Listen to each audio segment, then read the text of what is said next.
কি একটা জিনিস রিয়ালাইজ করলাম যে তুমি যদি চোরের সাথে চলো তাহলে তুমি চোর হবে। তুমি যদি বড়লোক ফ্রেন্ডের সাথে চলো তাহলে তুমি বড়লোক হবে। মানে তুমি যেমন মাইন্ডসেটের সাথে যেমন মাইন্ডসেট মানুষ মানে যার যেমন মাইন্ডসেট তার সাথে যদি তুমি চলো তার মতো তুমি হবা। তো এটা আমি আজকে রিয়েলাইজ করলাম, কারণ আমি এতদিন অনেক ভালো মানে আমি মনে করি অ্যাজ এ নর্মাল গাই হিসেবে আমি ঠিক আছি, নর্মাল জীবনযাপন চালাইতেছি। বাট আমি যখন আমার এক গেম খোর ফ্রেন্ডের সাথে দেখা হইলাম, তো আমি সারাটা দিন আমি গেম খেলা কাটিয়ে দিচ্ছি, কিন্তু আমি মানে দিনে গেম খেলি না, খেলি যখন আমার সময় হয় তখন, মানে ফ্রি টাইম যখন পাই তখন আমি খেলি। কিন্তু যখন আমার গেম খোর ফ্রেন্ডের সাথে আমার দেখা হয় তখন আমি কি করলাম, সারাদিন গেম খেলায় কাটাই দিই।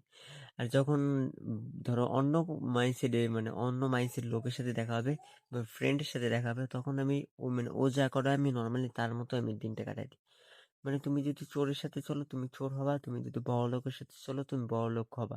এটা আমি আজকে রিয়েলাইজ করলাম। তো এটা সবাই উচিত যে তোমাদের সার্কেলটা চেঞ্জ করা উচিত। যদি তোমাদের সার্কেলটা যদি খারাপ হয়ে থাকে, তো তোমার অবশ্যই উচিত তোমাদের সার্কেলটা চেঞ্জ করা। কারণ তুমি যদি তোমার সার্কেল চেঞ্জ করতে পারো তাহলে তুমি নিজেকে চেঞ্জ করতে পারবা। এটা গ্যারান্টি।